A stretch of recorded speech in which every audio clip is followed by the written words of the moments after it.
성경 기초 시리즈 11강 복습부터 시작하도록 하겠습니다. 그리스도의 재림과 성도의 부활이라는 말씀을 우리가 나누게 되었는데요. 이 말씀을 통해서 우리가 또 봐야 될 중요한 부분들을 봤으면 좋겠습니다. 특히 재림과 부활을 기다리는 성도의 모습으로 우리가 서야 될 줄로 믿습니다. 그 모습이 우리가 갖춰야 될 중요한 모습인 줄로 믿습니다.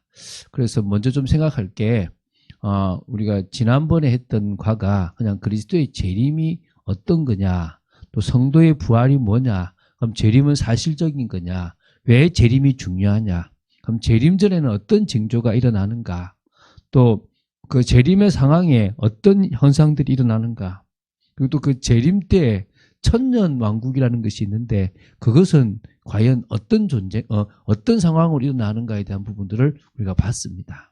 그리고 이제 성도의 부활에 대한 것도 보죠. 당연히 부활은 중요합니다. 왜? 기독교는 부활의 종교이기 때문에 그 부활의 시기와 횟수 한 번 일어나고 그것이 바로 주님의 재림 때 일어난다는 것입니다. 근데 그 악인도 부활하고 또 뭡니까? 의인도 부활한다는 겁니다. 그 부활의 특성에 대해서도 우리가 좀 나눌 수 있었던 시간들이었습니다. 이렇게 우리가 그리스도의 재림과 부활이라는 부분들을 가지고 좀 중요한 이야기들을 지난번에 했고요. 그러면 이번에는 재림과 부활을 기다리는 성도에 대해서 나누는데요. 우리가 좀 먼저 봐야 될 게 좀 신중하게 보아야 할 것이 종말론이에요. 종말론은 다니엘서와 주로 요한계시록을 통해서 우리가 지금 보고 있는데 그것 말고도 마태복음 24, 25장이 많이 나오고요. 또 그리고 데살로니가 전서도 나오고 성경 곳곳에 말세, 이 종말에 대한 부분들이 나와요. 근데 이것을 특히 요한계시록 같은 경우에서는 참 해석하기가 어려운 부분들이 많아요. 우리의 일반적인 생각으로는 그게 해석하기 어렵고 또 이게 비밀이 돼 있다 보니까 상당히 어렵습니다. 제가 이렇게 예수님 당시에 있었던 사람이라면 이 구약의 예언이 이렇게 성취되었다는 것을 보기가 되게 어려웠을 수도 있었겠다. 이게 할 때 과연 그때 그것을 제대로 영적으로 깨어서 이해할 사람들이 몇 명 되겠냐 이 생각이 들어요. 그럼 동일하게 이 시대에도 영적인 말씀들을 요한계시록에 많이 주셨는데 그걸 문자 그대로 보는 것도 틀릴 것이고 또 그걸 너무 상징적으로 해석하는 것도 틀릴 것인데 이 부분을 우리가 좀 더 신중하게 보지 않으면 어렵거든요. 그래서 저는 여러분하고 같이 이 조직신학에서 종말론이 말하는 부분들을 조금 나누었으면 좋겠습니다. 그래서 말세, 즉 종말에 일어나는 여러 가지에 대한 부분들을 우리가 알고 깨어있는 것이 참 중요하거든요. 그래서 우리가 먼저 오늘 그리스도의 재림을 준비하는 깨어있는 성도는 어떤 사람이냐, 제가 성경 구절을 여러분 개인적으로 제가 이렇게 올렸지만 여기 좀 안 적히는데요. 데살로니가 전서 5장 1절부터 11절에 재림을 준비하는 깨어있는 성도들의 모습이 나와요. 이게 무슨 말이냐 그러면 데살로니가 전서 4장에는 천사장의 나팔 소리에 갑자기 이제 휴거라는 것이 일어납니다. 그때 재림할 때요. 그런데 이 5장에 들어오면서부터 재림에 뭐가 나오냐면 때와 시기가 나오는 거예요. 저와 여러분이 이 재림의 때와 시기를 좀 봐야 되는데요. 사실 마태복음 24장 36절에 그 날과 그 때는 아무도 모른다 그랬어요. 천사들도 모르고 심지어 아들이신 예수님도 모른다는 거예요. 오직 아버지 하나님만 알고 계신다는 거예요. 이 정도로 그 재림의 모든 주권을 쥐고 계신 분은 하나님인 겁니다. 그러니까 몇 월 며칠에 누가 온다, 뭐가 된다는 말은 다 뭐요? 거짓말이에요. 그때는 모르는데 지금은 알려주셨다. 그것도 다 거짓말이에요. 주님께서 모른다 그랬으면 아버지만 안다 그랬으면 그게 맞는 겁니다. 언제까지요? 주님 재림시까지요. 그래서 그 때를 준비하는데요. 대부분의 사람들에게 불신자나 잠자는 자들에게는 그 주의 날, 그 재림의 날이 도둑같이 임하게 된다는 거예요.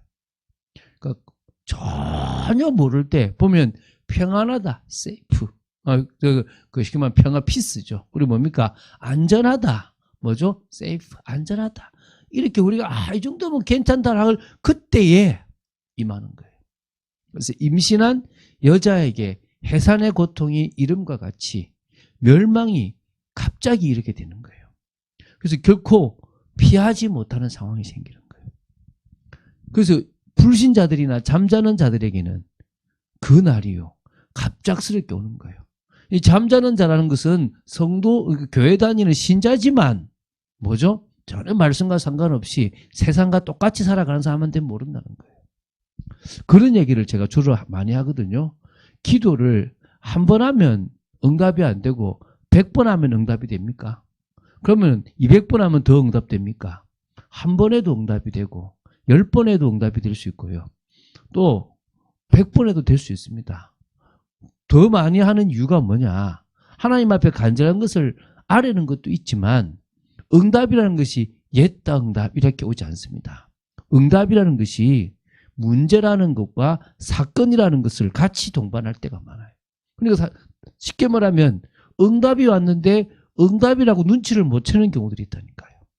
그런데 깨어있는 사람한테는, 계속 기도하는 사람은 이게 응답이라는 생각을 가지게 되는 거예요.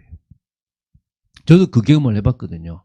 제가 98년도에 여러 문제가 생기고 아버지 사고까지 낳는 상황이 생겼는데 너무 힘들더라고 그때. 그래서 이제 아버지가 사고 난 그 병원으로 가고 이제 가려고 딱 차를 타려고 하는데 주님이 저한테 이제 내가 새 일을 시작할게 이러시더라고요. 근데 제가 계속 기도하지 않았다면요, 그 음성을 놓쳤을 거예요. 그것처럼 불신이나 잠자는 자들에게는 그 날이 모르는 거예요. 그냥 갑자기 와버리는 거예요. 아, 괜찮다, 안전하다, 평안하다고 할 그때에 임신한 여자에게 갑자기 해산의 고통이 임하는 것 같이 멸망이란 이것이 갑자기 오므로 피할 수가 없게 된다는 거예요.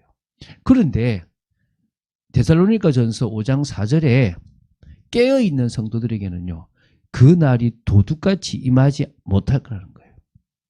징조를 보면서 안다는 거예요. 아, 이제 때가 돼 가는구나. 아까 말씀드렸죠. 그 날과 그 시는 아무도 몰라요. 그런데 징조를 보면서 이제 가까이 왔다라는 것을 느낄 수 있다는 거예요. 빛의 아들, 다시 말하면 낮의 아들들은요, 깨어있기 때문에 그 날이 어떻게 온다고요? 도둑같이 임하지 않고 대략 많은 징조들을 보면서 한다는 거예요. 그래서 우리는 좀 정확하게 그런 징조들에 대해서 나누는 거예요. 좀 여러분 할 수만 있으면 여러분들하고 같이 조직신학을 좀 나눴으면 좋겠고요.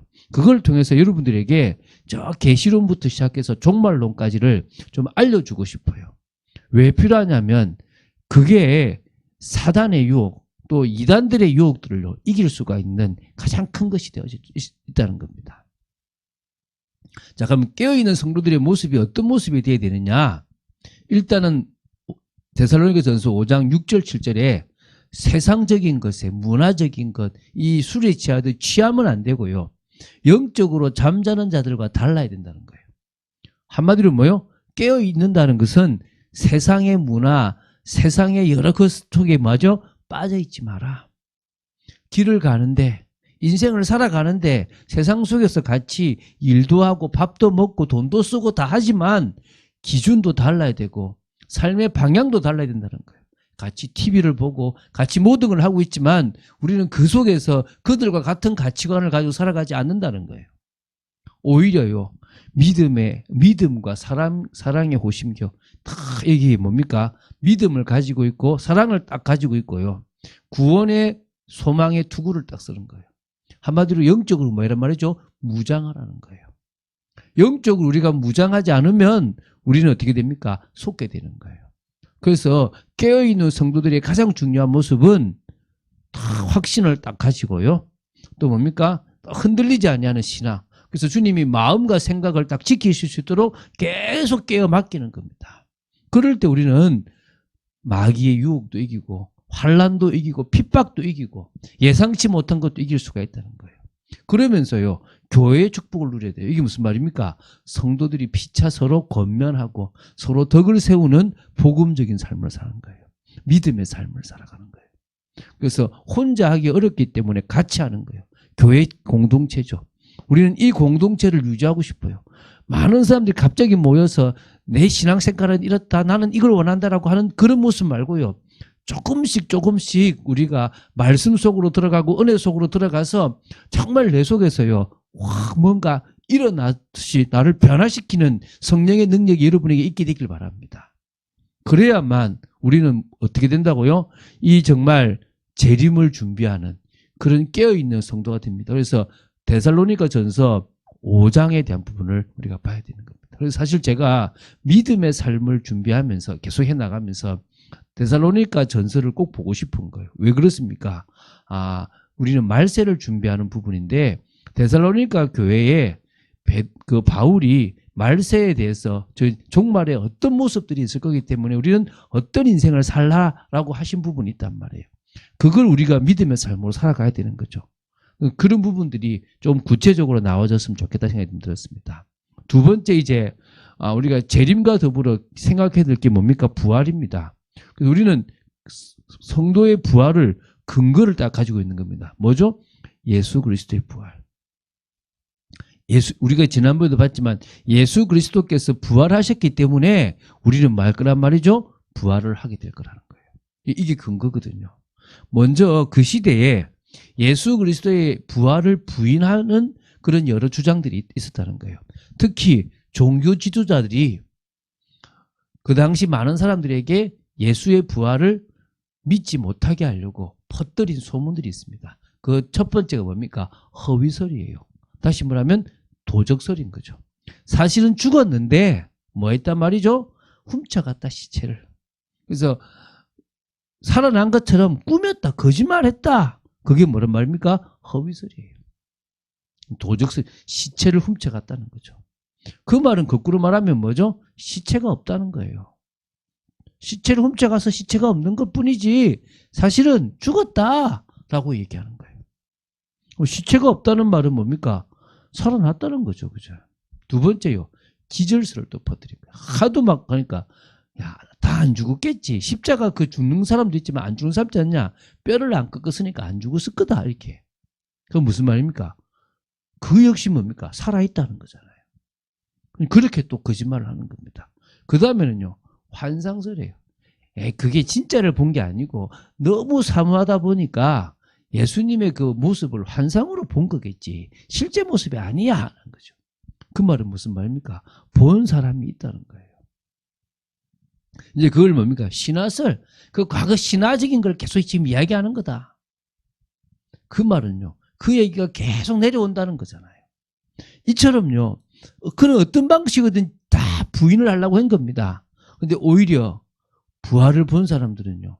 또 정말 하나님의 은혜를 입은 사람들은 주님의 부활을 더 믿게 되는 겁니다. 부활하신 주님이 성령으로 저와 여러분과 함께 하시잖아요. 우리는 부활의 증인입니다.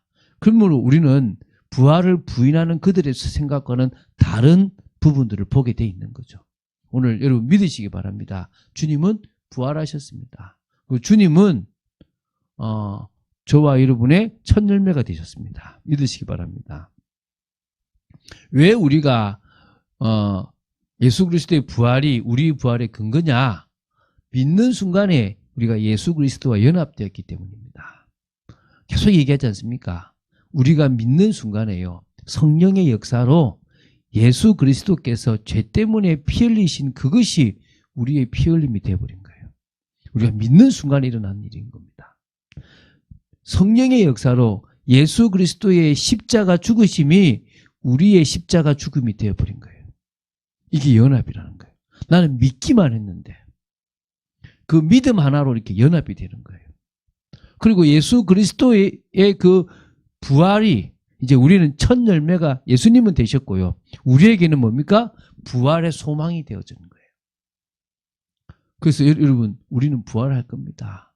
근데 자 이제 마지막으로 좀 볼 것이 뭐냐면 이 성도의 부활체라는 것의 특성을 좀 보겠습니다. 예수님의 부활체처럼 우리도 부활의 모습이 바뀔 거잖아요. 한 5가지가 있는데요. 우리가 주 예수 그리스도의 몸과 같은 모습으로 변화될 거라는 거예요. 영화로운 몸을 입는다는 거죠. 썩지 아니할 몸을 입는다는 거죠. 그래서 우리는 그리스도와 같은 몸을 입게 될 거라는 것입니다. 그러니까 똑같은 몸이 아니라 그 그리스도께서 입으신 부활의 몸과 같은 그 모습이 우리도 될 거라는 거죠. 두 번째는요. 외모는 지금의 몸과 동일하여 알아볼 수도 있다는 겁니다.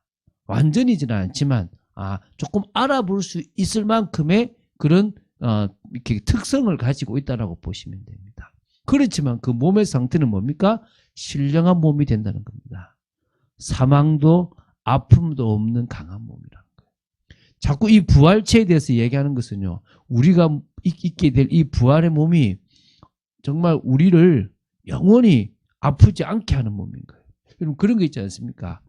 한 번씩 머리도 아프고 또 뭡니까? 여러 가지 이렇게 예상치 못한 일들이 제게 막 일어나면 야, 이러다 죽는 거 아닐까? 죽으면 다행인데 이 막 이렇게 뇌가 터져가지고 이렇게 뇌출혈로 이렇게 그냥 이렇게 뭐 있으면 참 그건 힘들 건데 당뇨나 여러 가지 질병이 있으면 참 힘들 건데 이런 생각도 되잖아요, 그죠? 그런데 뭐죠? 우리가 입게 될 그 몸은 강한 몸이고요. 썩지도 않는 몸이고 사망과 아픔이 없는 몸이라는 거예요. 그 몸을 우리가 입게 될 거라는 거예요. 그리고 그 몸은요. 영광스러운 몸이 될 거라는 거예요. 이게 고린도전서 15장 43절 또 3장 18절 빌립보서 3장 21절에 영광의 몸이 되는 거예요. 이게 얼마나 감사합니까? 썩어 없어져 버려야 될 존재가요. 영원히 썩지 않고 영화로운 존재. 여러분 그 모세가 하나님을 확 뵙고 나서 얼굴에서 광채가 났잖아요. 그건 사라질 광채예요. 그런데 저와 여러분에게 나타날 그 영광은요. 사라지지 않는 계속 빛이 난다는 거예요. 그래서 마태복음 22장 30절에 장가도 가지 않고 뭐죠? 천사들과 하늘에 있는 천사들과 같아진다는 거예요. 이 신령한 그러니까 이 그런 어떤 존재처럼 바뀐다는 겁니다. 그게 지금 이 지금 부활체의 특징입니다. 우리가 그 몸을 사모하는 거예요. 그렇잖아요. 제가 볼 때 건강한 사람들은 자기 육체에 대해서 건강하고 뭔가 이렇게 내세울 만한 어떤 외적으로 멋있는 사람들은 그 몸을 자랑할 수 있겠지만요. 그러나 뭐 저처럼 이렇게 몸이 아픈 데도 많고 이게 속도 안 좋고 이러면 이 참 몸이 연약하구나 이럴 거 아니겠습니까? 근데 그 강인한 사람도 한계를 느낄 것이고 아플 거란 말입니다. 천국은 그러지 않다는 것입니다. 그래서 명심하시기 바랍니다. 그래서 마지막으로요. 우리가 좀 볼 게 뭐냐면 이단들의 잘못된 재림 사상이나 종말 사상들을 우리 경계해야 돼요. 여러분 말씀드렸지만 지금 대표적으로 강하게 역사하고 있는 게 하나님의 교회고요. 그 다음에 신천지입니다. 그 외에도 안식일교도 있고 여호와 증인도 있고 많습니다. 아직도 통일교가 있는 데도 많습니다. 근데 이들은요, 바로 메시아가 지금 재림했다라고 주장하는 것들이 많아요. 안상홍이라는 사람이 이 땅에 올 때 재림했다는 거예요. 구름 타고 오는 게 육체를 입고 왔다라고 이야기를 하면서 1985년에 죽었거든요. 근데 그 묘비에 가보면 그 승진했다고 하는데 그 묘비에 선지자 엘리야라고 이렇게 표시가 돼 있어요. 무슨 말입니까? 마지막 엘리야가 왔다는 거지. 그 증거 자기라고 이렇게 이야기하면서 막 성경을 꼬아서 이제 그러고 있는 거예요. 그리고 뭡니까? 성경에 보면은 신부라는 표현이 있거든요. 그게 이제 누구냐? 저 장길자라고 얘기를 하고 있는 거예요. 지금 거기에요. 많은 사람들이 가고 있어요. 많은 사람들이요. 더 막 이렇게 일어나고 있는 부분들이 있다니까요. 왜입니까? 그들이요. 이 거짓을 진짜 것처럼 만들고 있거든요. 되게요. 자기들 나름대로요. 학적으로 막 꾸며가고 있는 것들이 있다니까요. 신천지는 어떻습니까? 제가 지난주도 얘기했지만 더 노골적으로 교회 목사들이나 교회 중직자들이나 누구든지 토론하자고 지금 하고 있는 거예요. 이들이 지금 뭐를 해갑니까? 정말 이 말씀 위에 서지 못한 성도들을 지금 괴롭히고 있고 유혹하고 있는 겁니다.